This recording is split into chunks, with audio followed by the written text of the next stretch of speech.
Assalamu alaikum dear students. Today our next topic is ratio and proportion.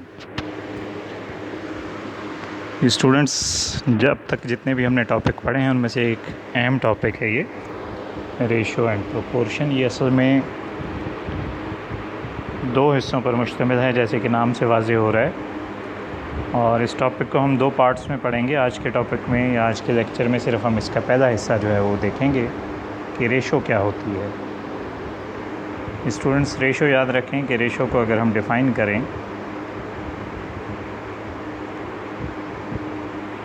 तो ratio को हम कह सकते हैं कि it is the simplest relation और सिंपलेस्ट कंपैरिजन। पहले तो ये देखें कि ये दो डॉट्स की सूरत में ये रेशो को हम रिप्रेजेंट करते हैं। ठीक है जी, डेफिनेशन फिर से सुन लें। The simplest relation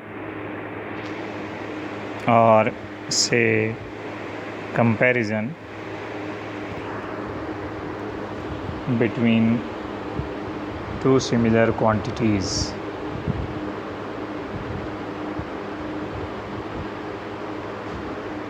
is called ratio।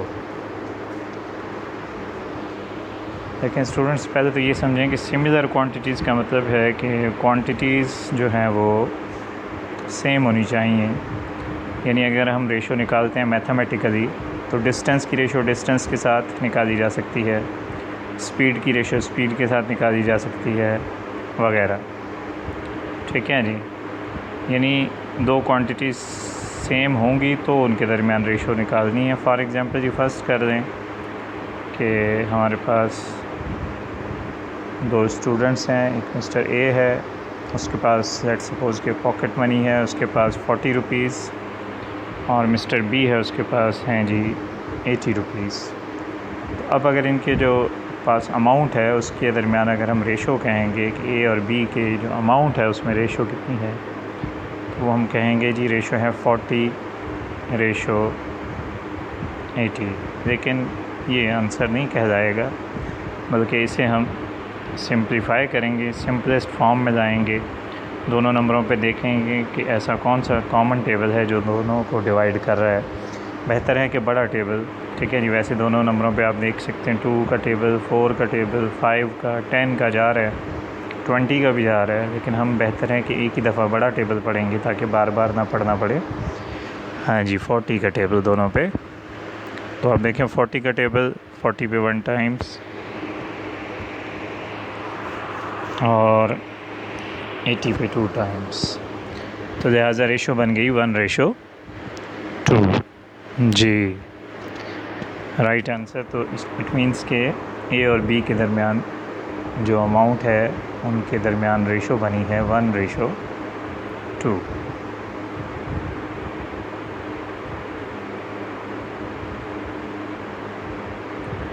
ये हमने रेशो फाइंड की है। देखें क्वांटिटी सिमिलर थी, यानी ए के पास भी अमाउंट रुपीज़ है और बी के पास भी जो है वो अमाउंट है। तो दोनों अमाउंट्स में या रुपीज़ में रेशो निकाल रहे हैं, क्योंकि हम ऊपर डेफिनेशन में लिख के आए हैं कि क्वांटिटीज़ जो हैं वो सिमिलर होनी ज़रूरी है। मैथमेटिकली अगर दो डिसिमिलर क्वांटिटीज़ होंगी फिर हम उनके दरमियान रेशो नहीं फाइंड करते, फिर कह देते हैं कि ratio does not exist. For example जी, मिसाल देते हैं हम कि अगर एक पर्सन है उसके पास 3 किलोग्राम किसी भी चीज़ का मौजूद है, लेट्स सपोज़ शुगर है उसके पास 3 किलोग्राम, और दूसरा पर्सन है उसके पास जो है वो लेट्स सपोज़ 6 किलोग्राम है।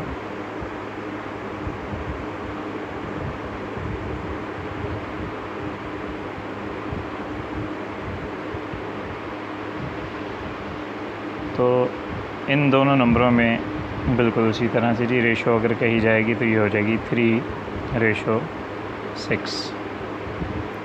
लेकिन इसको सिंप्लीफाई करेंगे चलें ऐसा करते हैं कि फ़र्ज़ करते हैं हमारे पास तीसरा पर्सन भी है, उसके पास 12 kg जो है वो सेम चीज़ का मौजूद है। तो अब रेशो हो जाएगी 3:6:12। लेकिन अब क्या करेंगे कि तीनों नंबरों पर जो सेम टेबल जा रहा है तो उससे डिवाइड करेंगे जी। तीनों पे 3 का टेबल जा रहा है, 3 का टेबल 3 पे 1 टाइम, 6 पे 2 टाइम और 12 पे 4 टाइम। तो रेशो बन गई 1:2:4। तो इस तरह से रेशो फाइंड की जाती है।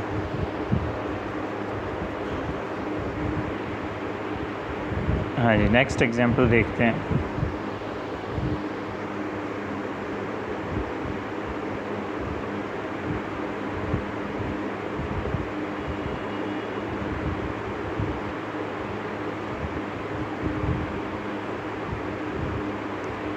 हाँ जी, नेक्स्ट एग्जांपल है हमारे पास।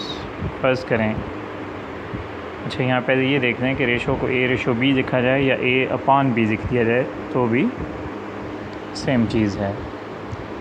यानी रेशो को अगर हम चाहें तो अपॉन से भी रिप्रेजेंट कर सकते हैं। अच्छा जी, फॉर एग्ज़ाम्पल हमें कहा जा रहा है कि find ratio between 4 kg and 10 suppose hours. तो देखें kg जो है वो तो मास का यूनिट है, वो किस चीज़ की क्वांटिटी या मास को ज़ाहिर कर रहा है, जबकि आवर्स जो है वो टाइम को रिप्रेजेंट कर रहा है।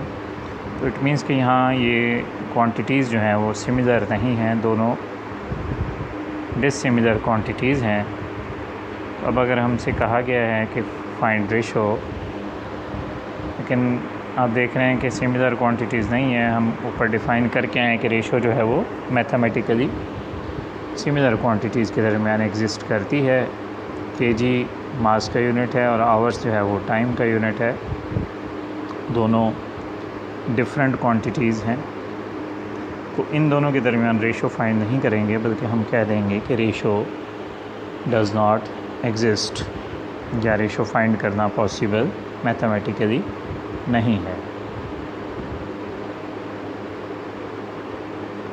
ठीक है जी, बात क्लियर हो गई कि जब सिमिलर क्वांटिटीज़ होंगी तो ही हमने रेशो फाइंड करनी है। अगर क्वांटिटी सिमिलर नहीं है तो हमने रेशो फाइंड नहीं करनी, बल्कि कह देना है रेशो डज़ नॉट एग्जिस्ट। हाँ, ऐसा हो सकता है कि फॉर एग्ज़ाम्पल अब नेक्स्ट एग्ज़ाम्पल हम देखते हैं उसमें कि क्वांटिटीज़ तो सिमिलर हैं लेकिन उनके यूनिट जो है वो डिफरेंट है जी। फॉर एग्ज़ाम्पल फिर क्या किया जाएगा, फाइंड रेशो बिटवीन,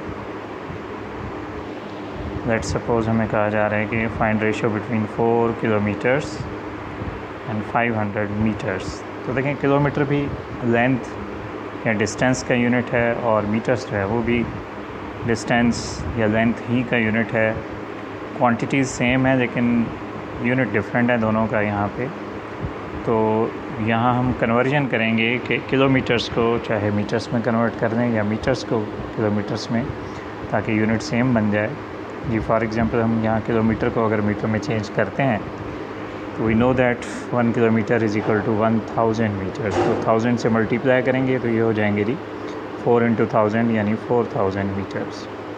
तो अब जो हम रेशो निकालेंगे, रेशो फाइंड करेंगे, वो 4 की रेशो 500 से नहीं होगी, बल्कि रेशो सेम यूनिट्स के हिसाब से यहाँ पे रेशो फाइंड करेंगे जी। बिल्कुल 4000 की रेशो जो है वो फाइंड की जाएगी 500 के साथ।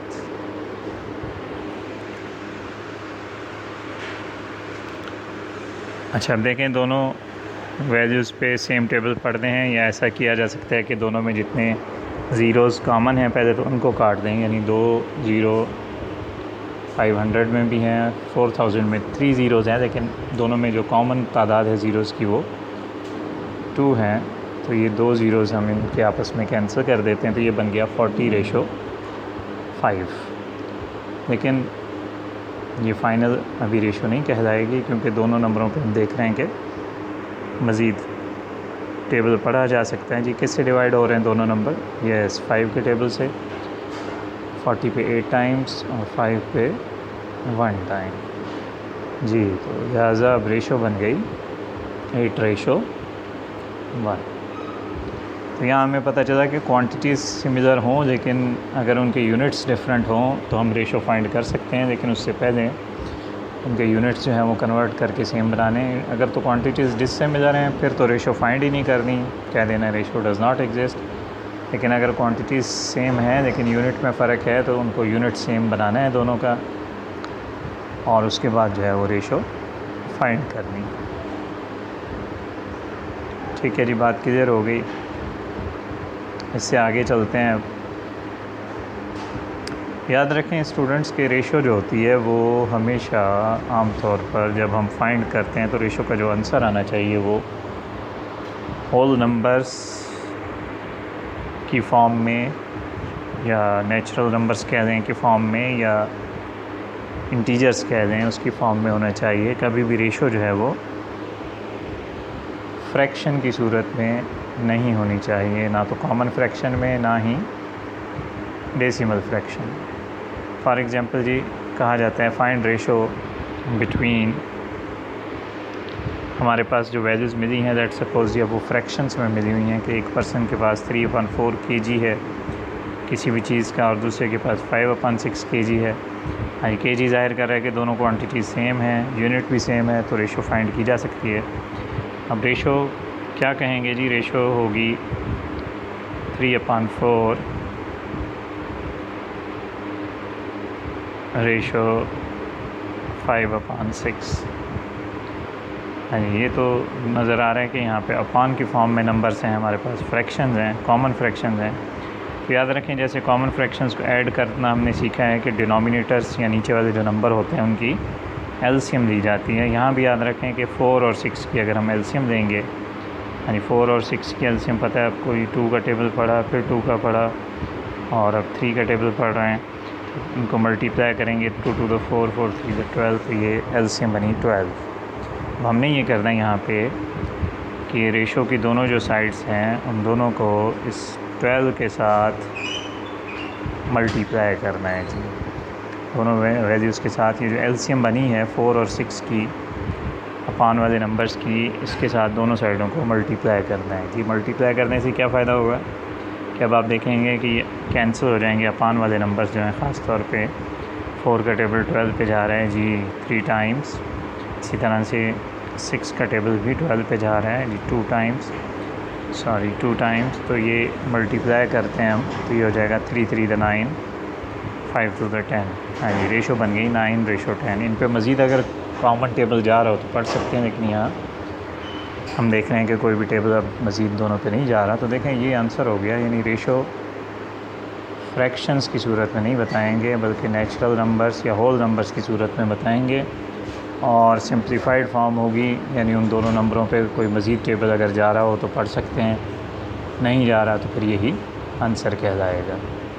इसी तरह से अगर हमसे क्वांटिटीज़ जो मिली हों वो अगर डेसिमल फ्रैक्शन में हो और हमें कहा जा रहा हो कि फ़ाइंड द रेशो, तो फॉर एग्ज़ाम्पल जी कहा जा रहा है find the ratio between 0.5 metre and 1.25 metre जी।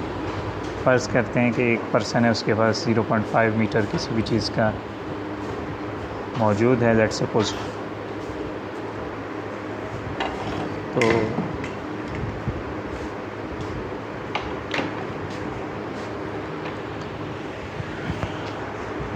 क्या करेंगे यहाँ कि सबसे पहले तो देखें डेसिमल फ्रैक्शन को हम कन्वर्ट कर रहे हैं जी। कॉमन फ्रैक्शन में सीखा हुआ है हमने कि डेसिमल रिमूव करें, 1 लिखें नीचे और डेसिमल के बाद जितने डिजिट्स हैं उतने ज़ीरो देंगे। लेकिन अब देखें डेसिमल रिमूव हो गया, लेकिन अब ये नंबर्स कॉमन फ्रैक्शन की फॉर्म में आ गए। तो उसी तरह से जैसे ऊपर एग्जांपल हमने किया, तो 10 और 100 की एलसीएम अगर हम लेते हैं तो वो 100 बनती है। वो आप ले सकते हैं, एलसीएम अगर देंगे तो 100 ही आंसर आएगा।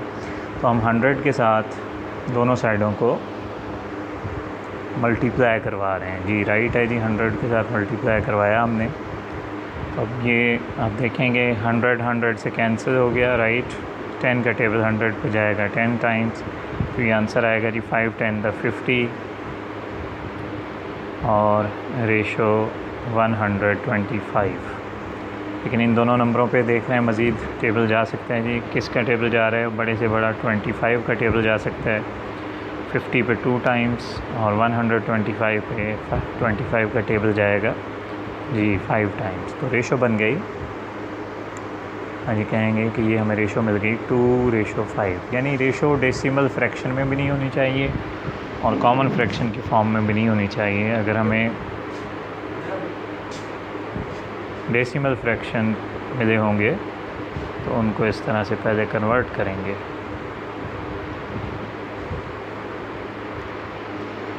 देखें स्टूडेंट्स, रेशो समझ आ गई बात कि द सिंपलेस्ट रिलेशन, रेशो एक सिंपलेस्ट रिलेशन होता है। दो या दो से ज़्यादा, ज़रूरी नहीं है कि 2 ही क्वांटिटीज़ हों, 3 हों, 4 हों, जितनी भी क्वांटिटीज़ हों सिमिलर हों और उन सब पे कोई टेबल जा रहा हो तो उसको टेबल को पढ़ेंगे तो वो रेशो कहलाती है। अच्छा, अब हम देखेंगे कि रेशो काम किस आती है, रेशो यूज़ प्रैक्टिकली इसका क्या यूज़ है। तो स्टूडेंट्स याद रखें कि रेशो का जो सबसे बड़ा इस्तेमाल है वो है डिस्ट्रीब्यूशन, डिस्ट्रीब्यूट करना या चीज़ों को डिवाइड करना। चीज़ें हों, अमाउंट हो रुपीज़ की फॉर्म में, पैसों की सूरत में, ठीक है जी, प्रॉपर्टी हो, जायदाद हो, मिल्कियत हो या ज़मीन लैंड हो, या 2 पार्टनर्स हों, उनकी जो प्रॉफिट हासिल होता है उसको डिस्ट्रीब्यूट करना हो। तो मकसद ये है कि ratio is used for distribution. For example जी, एग्ज़ाम्पल देख रहे हैं प्रैक्टिकल यूज़ रेशो का कि distribute ₹500 between A and B in the ratio, suppose कहा जाता है 3:7। तो क्वेश्चन में रेशो मिली हुई है, यहाँ रेशो हमने फाइंड नहीं करनी, बल्कि यहाँ हमसे पूछा जा रहा है कि ये ₹500 अगर ए और बी में डिस्ट्रीब्यूट किए जाएं तो उन दोनों को कितना कितना शेयर मिलेगा, ए का कितना शेयर बनेगा और बी का जी कितना शेयर बनेगा। तो यहाँ देखें, पहले तो अमाउंट हम लिख रहे हैं जी, अमाउंट है ₹500, राइट। और ये जो रेशो है ए और बी के दरमियान में जो मिली हुई है हमें वो है 3:7 जी, राइट, बिल्कुल राइट है। अब हमने शेयर फाइंड करना है जी, ए का शेयर कि ए को कितने पैसे मिलेंगे, अमाउंट कितनी मिलेगी, और इसी तरह से बी को कितना शेयर मिलेगा इन ₹500 में से, इस रेशो के लिहाज से। लेकिन यहाँ याद रखें कि शेयर फाइंड करने से पहले एक चीज़ हम फाइंड करते हैं, सम ऑफ़ रेशोज़ जी।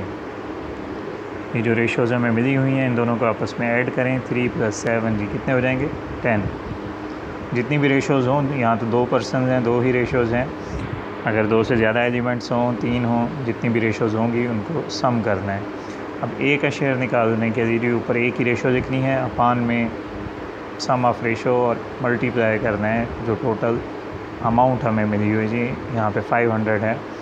तो इस तरह से ये ए का शेयर बनेगा। देखें, इस पर मज़ीद सिंप्लीफाई करेंगे इसको, 10 का टेबल 0 0 से कैंसिल हो गया तो ये 50 बन गया, 53 से मल्टीप्लाई हो रहा है तो आंसर आएगा 150 जी। इस तरह से इट मीन्स कि ए को जो शेयर मिला वो 150 मिला। इसी तरह से अब बी का शेयर भी निकाल सकते हैं, आप खुद भी निकाल सकते हैं कि बी की रेशो 7 है, अपान में सम ऑफ़ रेशो उसी तरह से देख रहे हैं जी 10, मल्टीप्लाई में अमाउंट है जी 500, राइट है जी। यहाँ भी उसी तरह से 0 0 से कैंसिल होगा तो ये 50 बन गया। 50 को 7 से मल्टीप्लाई करेंगे तो इसका रिज़ल्ट आया हमारे पास जी 350। इट मीन्स के ए को जो शेयर मिला वो है 150 और बी का जो शेयर है वो बना है 350। इस तरह से दोनों अमाउंट्स हमें मिल गई। तो ये स्टूडेंट्स प्रैक्टिकल इसका यूज़ आ गया कि रेशो किस पर्पज़ के लिए इस्तेमाल होती है। तो इंशाल्लाह नेक्स्ट टॉपिक में हम प्रोपोर्शन पढ़ेंगे और उसके बाद जो है फिर इसका मज़ीद प्रैक्टिस करेंगे। ओके, अल्लाह हाफ़िज़।